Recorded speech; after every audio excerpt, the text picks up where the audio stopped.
పని ప్రదేశాల్లో అలాగే పబ్లిక్ ప్రదేశాల్లో మహిళలు లైంగిక దాడులు అదేవిధంగా తీవ్ర ఇబ్బందులకు గురవుతూ ఉంటారు. వారందరికీ రక్షణగా అండగా నిలుస్తూ ఉంటుంది భారతీయ న్యాయ సంహితలోని ఎన్నో చట్టాలు. ముఖ్యంగా మనకి సోషల్ మీడియా అలాగే ఆన్లైన్ ప్లాట్ఫామ్స్లో మహిళలపై అంటే అకృత్యాలు లేకపోతే లైంగిక వేధింపులు ఎక్కువ అవుతున్నాయని చెప్పచ్చు. మరి వీటన్నిటి నుంచి మహిళలకు రక్షణగా బిఎన్ఎస్ యాక్ట్ ఎట్లా మనకి ఉపయోగపడుతుంది, ఏం చేయవచ్చు, ఈ విషయాలు తదితర అంశాలన్నీ కూడా ఈరోజు మన కార్యక్రమంలో తెలుసుకుందాము. మరి వీటన్నిటి గురించి తెలియజేయడానికి మనతో పాటు ఉన్నారు women pride advocate LLP senior న్యాయవాది విజేత గారు. వారితో మాట్లాడదాం.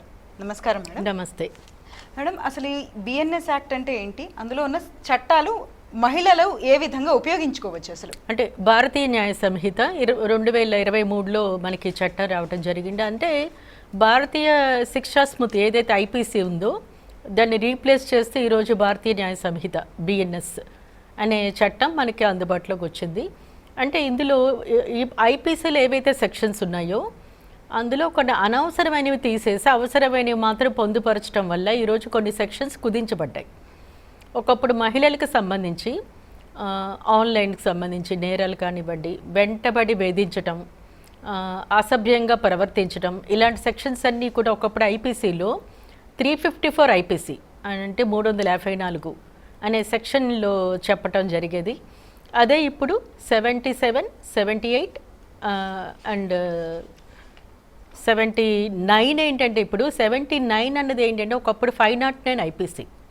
అంటే ఒక స్త్రీకి సంబంధించి ఆమె ట్రావెల్ చేస్తున్నా, ఎక్కడికైనా వెళ్తున్నా, లేకపోతే చదువుకోవటానికి స్కూల్కి వెళ్తున్నా, కాలేజ్కి వెళ్తున్నా, ఒక ఎంప్లాయ్మెంట్ ఎక్కడికి వెళ్తున్నా కూడా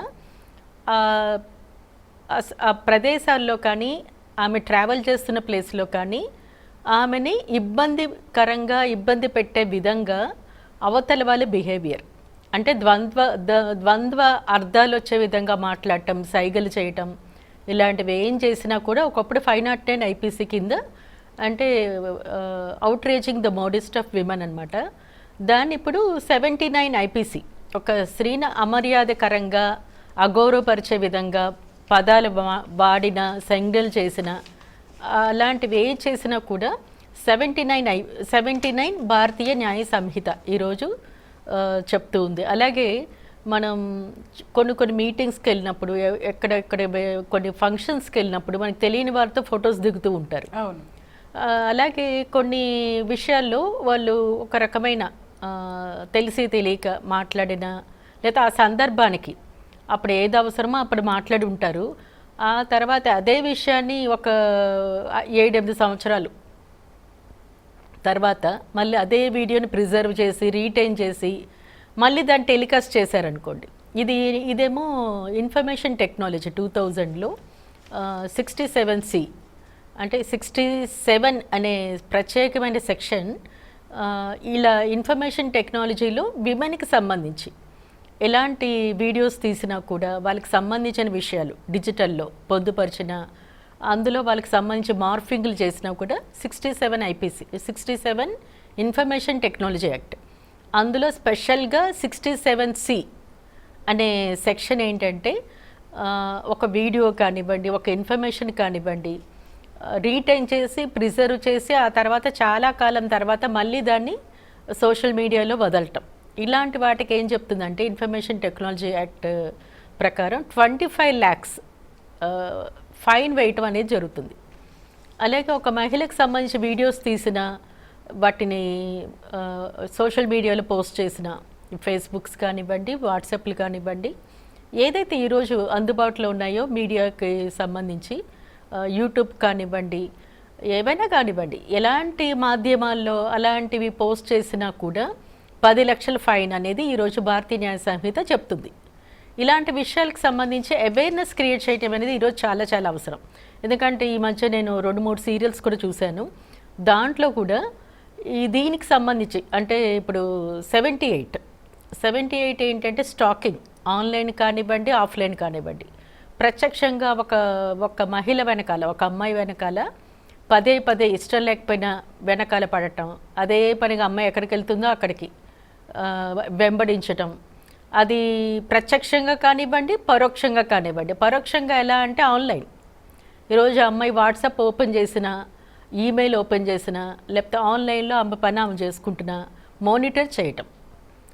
ఇప్పుడు ఉన్న రకరకాల మాధ్యమాలు ఉన్నాయి కదా, హ్యాకింగ్ చేయటం. తర్వాత ఆమె ఆన్లైన్లో ఉన్నప్పుడు ఆమె ఎక్కడున్నారు, ఎలా చేస్తున్నారు, అదే పనిగా ఫాలో అవ్వటం. ఇలాంటివన్నీ ఈరోజు టెక్నాలజీలో మనకు వచ్చిన కొన్ని అవి వెసులుబాటులో ఒకప్పుడు అనిపిస్తుంది. కానీ ఈరోజు ఆ ఒక అమ్మాయికి సంబంధించి ఒక అమ్మాయి హ్యాపీగా తన చదువు తను చదువుకోవాలన్నా, లేదా ఆమెకు వచ్చిన ఉద్యోగాన్ని ఆమె ప్రశాంతంగా చేసుకోవాలన్నా కూడా ఈ ఆన్లైన్ హెరాస్మెంట్, స్టాకింగ్ అనేది గురించి తెలుసుకోవాలి. అలా ఎవరైనా ఫొటోస్ తీసి ఆమె ఫేస్ని వాడి మిగతా బాడీ అంతా వేరే ఏదో పెట్టేసి దాన్ని సోషల్ మీడియాలో పెట్టడం, అందరికీ పంపించడం, ఇవన్నీ చేసినప్పుడు భయపడకుండా సైబర్ క్రైమ్ కింద దాన్ని వెంటనే పోలీసులకి ఇన్ఫర్మేషన్ ఇవ్వాలి, కంప్లైంట్ ఇవ్వాలి. ఈరోజు ఒక స్త్రీ కంప్లైంట్ ఇవ్వాలంటే డైరెక్ట్ పోలీస్ స్టేషన్కి వెళ్ళక్కర్లేదు. ఈరోజు షీ టీమ్స్ కానివ్వండి, సైబరాబాద్ పోలీసులు కానివ్వండి, వాళ్ళు వాట్సాప్ల్లో, ఫేస్బుక్లో, గూగుల్లో ఏదైనా సరే వాళ్ళు అందులో కొన్ని నెంబర్స్ పెట్టి ఈ నెంబర్స్కి మాకు కాల్ చేయండి, మేము అందుబాటులోకి వస్తామే వాళ్ళు చెప్పడం జరిగింది. ఒక్కొక్కసారి మనకి ఏ నెంబర్ గుర్తుండదు కంప్లైంట్ ఇవ్వడానికి.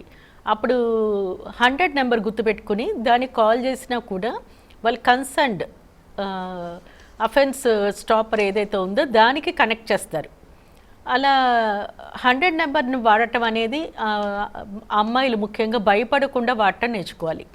అలాగే చాలాసార్లు చెప్తూ ఉన్నాం, హాకై అనే యాప్ని డౌన్లోడ్ చేసుకోండి, మీ ఫోన్లో పెట్టుకోండి. అందులో మధ్యలో బటన్ SOS ప్రెస్ చేయగానే పోలీసులు మీకు అందుబాటులోకి వస్తారు. మీరు ఎక్కడున్నారో ఆ ప్లేస్ని లొకేట్ చేసి మిమ్మల్ని సేవ్ చేయడానికి వాళ్ళు ఎప్పుడూ కూడా ముందంజలో ఉంటారని చెప్తూ ఉన్నాం. అయినా కూడా ఇప్పటికీ చాలామంది అమ్మాయిలు హాకై అంటే ఏంటో తెలీదు. ఒకవేళ తెలిసినా కూడా యాప్ డౌన్లోడ్ చేసుకుందామని ఇప్పటికీ అనిపించట్లేదు. అందుకని ఇప్పటికి మళ్ళీ చెప్తున్నాము, ఎలాంటి బెదిరింపులు వచ్చినా, డిజిటల్కి సంబంధించి, స్టాకింగ్ సంబంధించి హెరాస్మెంట్లు వచ్చినా భయపడకుండా మీ పెద్దవాళ్ళకి డిస్కస్ చేయండి. ఒకవేళ డిస్కస్ చేయకపోయినా ఇమ్మీడియట్గా షీ టీమ్స్కి ఇన్ఫామ్ చేయండి. షీ టీమ్స్ మీకు ఈరోజు గూగుల్ మీరు కొట్టంగానే షీ టీమ్స్కి సంబంధించిన ఫోన్ నెంబర్స్, వాళ్ళని ఎలా కాంటాక్ట్ చేయాలి, ఇవన్నీ కూడా మీకు కనిపిస్తాయి గూగుల్లో. సో గూగుల్ హెల్ప్ తీసుకుని ఆ కాంటాక్ట్స్లోకి వెళ్ళిపోండి. ఒకవేళ మీకు తెలియకపోయినా కూడా 100 నెంబర్ అనేది అందరికీ తెలుసు కాబట్టి 100 నెంబర్ కాల్ చేయాలి, వెంటనే వాళ్ళకి ఇన్ఫర్మేషన్ ఇవ్వాలి. వెంటనే వాళ్ళకి కన్సర్న్డ్ సైబర్ పోలీస్ స్టేషన్లు కానివ్వండి, షీ టీమ్స్ కానివ్వండి, ఆ కన్సర్న్ పీపుల్కి వాళ్ళ ఇన్ఫర్మేషన్ వెంటనే పాస్ ఆన్ చేస్తారు, కాంటాక్ట్లోకి తీసుకుంటారు. అలాగే ఈ మధ్య ఒక దీంట్లో కూడా ఇప్పుడు మనం చూస్తూ ఉంటాం వేధించటాలు. ఎలా అంటే రకరకాల వేధింపులు, అంటే పెద్దవాళ్ళకి కూడా కావచ్చు, ఒక ఫ్యామిలీకి కావచ్చు. ఇప్పుడు ట్రాన్స్జెండర్స్ ఇళ్ళ దగ్గరకు వచ్చి డిమాండ్ చేస్తూ ఉంటారు కదా డబ్బులు. అలాంటప్పుడు కూడా 100 నెంబర్ కాల్ చేస్తే ఈ పోలీస్ పెట్రోలింగ్ వ్యాన్స్ అందుబాటులోకి వస్తాయి. అట్లా ఎవరైతే వేధిస్తున్నారో వాళ్ళని అక్కడి నుంచి తీసుకెళ్ళటం, వాళ్ళవన్నీ చెప్పటం, ఇవన్నీ కూడా చేస్తూ ఉంటారు. చాలామంది భయపడుతూ ఉంటారు. అందులో ఇప్పుడు చాలామంది ఇల్లు గృహప్రవేశాలు అవి చేసుకుంటూ ఉంటారు. అలాంటి వాళ్ళకు కూడా భయపడకుండా 100 నెంబర్కి కంప్లైంట్ చేయటం నేర్చుకోవాలి. అంటే వేధింపులు ఏ రకంగా అయినా ఉండొచ్చు. అంటే మ్యామ్ అందరికీ చేతుల్లో ఫోన్స్ ఉంటాయి, సోషల్ మీడియా ఉంటుంది, కానీ భయపడతారు. చట్టాల గురించి తెలియదు, భయపడతారు గురించి అసలు తెలీదు. అంటే ముందు ఎలా ఉంది, ఇప్పుడు ఎలా ఉంది, అంటే అవగాహన పెరిగిందంటారా? కాల్ చేసి ముందుకు వస్తున్నారా, మాట్లాడుతున్నారా? అసలు అంటే అవగాహన ఉంది కానీ భయం ఉంది. సో ఈ భయం పోగొట్టాలంటే చాలా మందికి అసలు ఈ సెక్షన్స్ కూడా తెలియదు, సెక్షన్స్ తెలియవు.